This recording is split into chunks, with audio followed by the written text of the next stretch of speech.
Hello friends, good evening. எல்லாருக்கும் நமஸ்காரம். எல்லோரும் எப்படி இருக்கேள்? சௌக்கியமா? ரொம்ப நாள் ஆச்சு நம்ம ஒரு ஸ்நாக்ஸ் வீடியோ போடலாம் அப்படின்னு சொல்லிட்டு இன்றைக்கி வந்து அதான் வந்து எடுத்திருக்கேன். பொடி வீடியோ இது வரைக்கும் நீங்கள் நீங்கள் எல்லாம் பார்த்துருப்பீங்கன்னு நினைக்கிறேன். இப்போ அடுத்து நம்ம கொஞ்சம் ஸ்நாக்ஸ் வீடியோ வந்து பார்க்கலாம் அப்படின்னு சொல்லிட்டு ஆரம்பிச்சிருக்கு. இதில் இன்றைக்கி நம்ம பார்க்க போகிறது வந்து பார்த்திங்கன்னா வடாப்பாவு. அதுக்கு தேவையானது அது வந்து பார்த்திங்கன்னா என்னோடய ஸ்ருதி தான் வந்து பண்ண போகிறா, என்னோடய பொண்ணு. தேவையானதெல்லாம் வந்து எல்லாம் ரெடி பண்ணி எடுத்து வச்சுருக்கு. என்னங்கிறதே பாவலே ஒன்று ஒன்றா சொல்லுவாள், நம்ம பார்க்கலாம் வாங்கோ. எப்படி பண்ணுங்கிறத நம்ம பார்த்துக்கலாம். இது என்னது சுற்றி உருளைக்கிழங்கு வந்து வேக வச்சு மசிச்சு எடுத்து வச்சுருக்கா. இதில் என்னெல்லாம் பண்ணி வச்சுருக்கேன். ஃபர்ஸ்ட் வந்துட்டு இந்த மாதிரி வடாப்பாவுக்கு இந்த மாதிரி பண்ணு கிடைக்கும், பாவு பண்ணுன்னு சொல்லிட்டு. இப்போ அது நிறைய பேர் ஆற்றுல கூட பண்ணுறா. பண்ண தெரிஞ்சால் பண்ணலாம், இல்லைன்னா நம்ம வந்து கடையில் வாங்கிக்கலாம். நிறைய நேரம் ஆகும் அது பண்ணுறதுக்கு, அதனால நான் கடையில் வாங்கியிருக்கேன். இப்போ நம்ம போண்டா போடுவோம்ல, உருளைக்கிழங்கு போண்டா, அது மாதிரி தான் வந்து இந்த பாவு பண்ணு வந்துட்டு அந்த வடை வந்துட்டு நம்ம சாதாரண போண்டா பண்ற உருளைக்கிழங்கு போண்டா பண்ற மாதிரி பண்ணி எடுத்து வச்சுக்கிறோம். இப்போ இதுல வந்து ஒரு 4-5 பெரிய உருளைக்கிழங்கு வந்துட்டு நல்லா மசிச்சு வச்சுருக்கேன், வேக வச்சுட்டு மசிச்சு வச்சுருக்கேன். கொஞ்சோண்டு பச்சை மிளகா, இஞ்சி, அப்புறம் அந்த கடுகு, உளுத்தம்பருப்பு எல்லாம் போட்டுட்டு தாளிச்சிட்டு அதை அந்த போண்டா இது ஃபர்ஸ்ட் வந்து போண்டாக்கு ரெடி பண்ணி வச்சிருக்கா. அதுக்காக இது வந்துட்டு அந்த இது போட்டு எடுக்கிறதுக்கு ஒரு பேஸ்ட் மாதிரி. நம்ம அந்த அதில் என்னெல்லாம் போட்டிருக்கேன், கடலை மாவு, அப்புறமா கொஞ்சோண்டு உப்பு, இந்த பெருங்காய பொடி கொஞ்சம், அப்புறமா கொஞ்சம் காரத்துக்கு கொஞ்சம் இது போட்டுட்டு, இந்த சோடா உப்புன்னு சொல்லுவாள்ல அதுவும் போட்டுட்டு நல்லா இந்த மாதிரி கொஞ்சம் திக்காக இருக்கணும். ஏன்னா இதுதான் அந்த கோட்டிங் வந்து இதுதான், அதனால கொஞ்சம் திக்காக. மேல் மாவுக்கு இதெல்லாம் பண்ணி வச்சுருக்கா. கடலை மாவு கரைச்சி வச்சுருக்கா. நம்ம வந்து இது பண்ணுவோம் இல்லையா, மேலே வடை கடலை மாவுலாம் கரைச்சி வைப்போம் இல்லையா வஜ்ஜிக்கெல்லாம், அந்த மாதிரி ரெடி பண்ணி வச்சுருக்கா மேலுக்கு. இது வந்து பார்த்தீங்கன்னா ஒரு க்ரீன் சட்னி வேணும் அதுக்காக அதை வந்து ரெடி பண்ணி வச்சுருக்கா. இதில் வந்து கொஞ்சம் கையளவு கொத்தமல்லி, அப்புறம் பச்சை மிளகா காரத்துக்கு ஏற்ப, உப்பு, அப்புறம் இஞ்சி கொஞ்சம், இஞ்சி இல்லாமல் போட்டு அரைச்சி கொஞ்சம் நேருக்கு வேணாலும் பூண்டு போட்டுக்கலாம். பூண்டு வேணால் நம்மளோட சௌரியம் போட்டுக்கலாம். அவள் வந்து பூண்டு சேர்க்கல, அவங்க பார்க்க பிடிக்காதுன்னு சொல்லிட்டு பூண்டு வந்து சேர்க்கல. இது வந்து நீருக்க கரைச்சி எடுத்து வச்சிருக்கா. நம்ம வந்து இதை பண்ணிட்டு மேலே பண்ணல ஒரு பேஸ்ட் மாதிரி தடவி வைக்கிறதுக்காக, சாப்பிட்றதுக்கு இல்லை, தடவி பேஸ்ட் மாதிரி. ஃபர்ஸ்ட் வந்து நம்ம இந்த போண்டாக்கு வந்துட்டு இது பண்ணிக்கலாம்.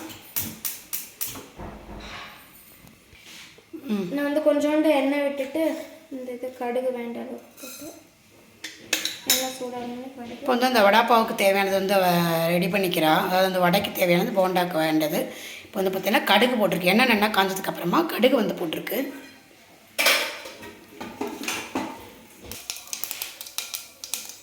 இஞ்சி, பச்சை மிளகா. அதான் சரி.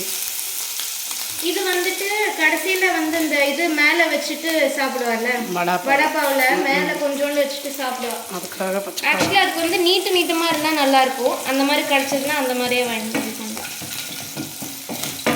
கடுகு போட்டு இஞ்சி பச்சை மிளகாவும் வதக்கின்னு இருக்கு. இந்த இதுலேயே வந்து இந்த மஞ்சத்தூள், உப்பு. மஞ்சத்தூள் வந்து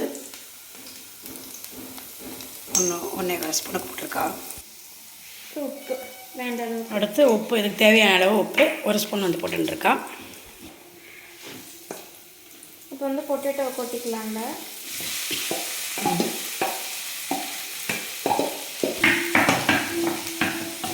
வந்து உருளைக்கிழங்கு இல்லை உங்களுக்கு கொத்தமல்லி, கருவேப்பிலை இதெல்லாம் எதாவது வேணாலும் வந்து நீங்கள் போட்டுக்கலாம். இந்த சமயத்தில் வந்து பார்த்தீங்கன்னா இது ஃபுல்லாக முடிஞ்சிட்டு எல்லாம் நல்லா மிக்ஸ் பண்ணி இறக்கிறதுக்கு முன்னாடி கொஞ்சோண்டு நல்லா பொடியாக கொத்தமல்லி மட்டும் கட் பண்ணி போட்டால் அது கொஞ்சம் நல்லா இருக்கும். இந்த ஸ்டேஜில் பூண்டு வேணாலும் நீங்கள் வந்து சேர்த்துக்கலாம். நாங்கள் வந்து இன்றைக்கி பூண்டு சேர்த்துக்கல. நம்ம இந்த பச்சை மிளகா, இஞ்சியெல்லாம் போடும்போதே பூண்டு வேணுன்னா போட்டுக்கலாம். பூண்டு, வெங்காயம் கூட போடுவோம் முன்னாடியே. அந்த டைமில் உருளைக்கிழங்கு போடுறதுக்கு முன்னாடி அந்த மாதிரி ஏதாவது வேணுன்னா வந்து வெங்காயம் வேணாலும் இதில் வந்து ஃபஸ்ட்டே வந்து ஆட் பண்ணிக்கலாம். நல்லா கட் பண்ணி போட்டு நாங்கள் அதெல்லாம் எதுவுமே வந்து போடல. வெங்காயம், பூண்டு இதெல்லாம். நான் வந்து ஸ்டவ் ஆஃப் பண்ணிட்டேன். இப்போ நீங்கள் உப்பு அதெல்லாம் கரெக்டாக இருக்கான்னு பார்த்துட்டு மேலாக கொத்தமல்லி வந்து கட் பண்ணி விட்டுருக்கா. இதுக்கு வந்து இந்த பச்சை மிளகாவில் இருக்கிற காரம் தான், தனியாக காரப்பொடி போட்டால் அது கலர் மாறிடும். அதுக்கு பதிலாக தான் வந்து இந்த மிக்சர் இருக்குல்ல, அந்த கோட் பண்ணுற இதில் வந்துட்டு காரத்துக்கு கொஞ்சம் போட்டிருக்கேன். அதுலேயும் மிளகாத்தூள். இதை வந்து நல்லா ரெடி பண்ணி மசிச்சு நல்லா ரெடியாக எடுத்து வச்சாச்சு. இப்போ இப்போ இதை நம்ம கொஞ்சம் கொஞ்சமாக உருட்டிட்டு நம்ம இதில் வந்து போட்டு எடுத்துகிட்டு போட போகிறோம். இது வந்து கொஞ்சம் ஆறுனதுக்கு அப்புறமா நல்லா சூடாக இருக்கு சைஸில் வந்து இது பண்ணிக்கலாம், ஐ மீன் ரவுண்டு பண்ணிக்கலாம், ஆற வைக்கலாம். இப்போ வடைப்பாவுக்கு தேவையான வடைக்கான அந்த மசாலாலாம் வந்து ரெடி ஆகிடுச்சு. இது நல்லா ஆறுனதுக்கு அப்புறமா நம்ம உருட்டிட்டு போட்டு எண்ணெயில் போட்டு எடுக்க போகிறோம். ஆறட்டும் பார்க்கலாம். இப்போ வந்து இந்த வடைப்பாவுக்கு தேவையான இந்த போண்டா வந்து ரெடி ஆயாச்சு. இப்போது நம்ம ஒரு சீன்சட்டியில் வந்துட்டு எண்ணெயை சூடாக்கிக்கலாம் இது போட்டு எடுக்கிறதுக்கு. இப்போ எண்ணெய் வந்து வச்சுருக்கு. எண்ணெய் நல்லா காஞ்சதுக்கப்புறமா நம்ம ஒன்று ஒன்றா வந்து போட்டு எடுப்போம்.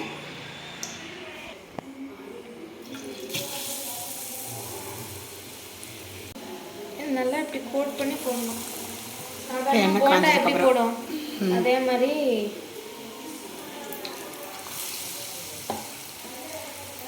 இன்னொன்று கூட போட்டுரு. நாலு போட்டால்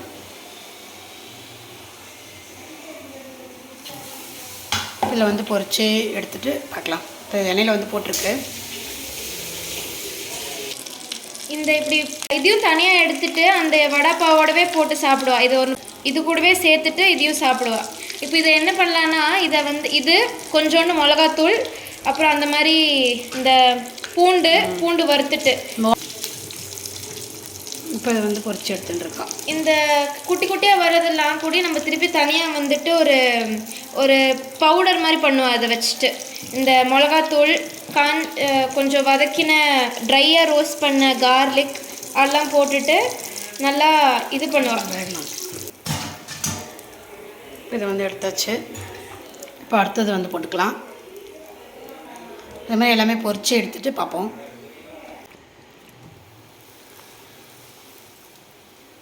என்ன பண்ணுற? பாவு பண்ணை இருக்குல்ல, இப்படி இருக்கிற பாவு பண்ணை வந்துட்டு இங்கே நடுவில் கட் பண்ணால் இப்படி பிரித்தோன்னா இந்த மாதிரி ரெண்டு மாதிரி வரும். இது வரும். இதுலேயே 2 பீஸாக்கும் இருக்குது. இது ஒரு பீஸு, இது ஒரு பீஸு.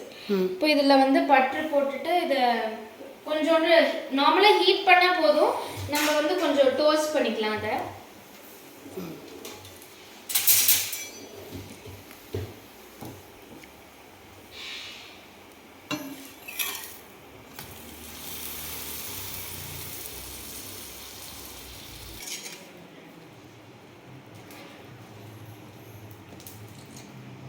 இப்போ இதை வந்து நல்லா டோஸ்ட் பண்ணியாச்சு. சட்னி ரெடி பண்ணி வச்சுருக்கோம் இல்லையா, அந்த சட்னி வந்து இதில் மேலாக விட்டுக்கணும்.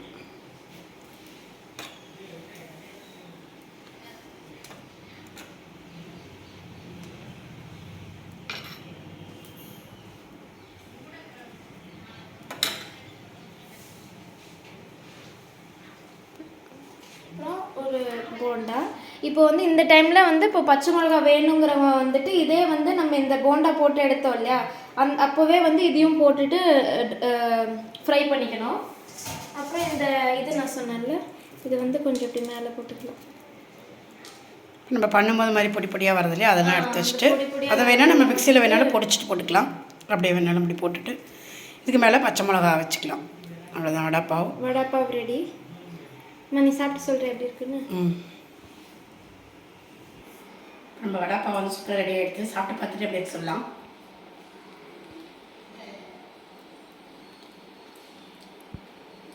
நல்லா இருக்கா? ரொம்ப சூப்பராக இருக்குது.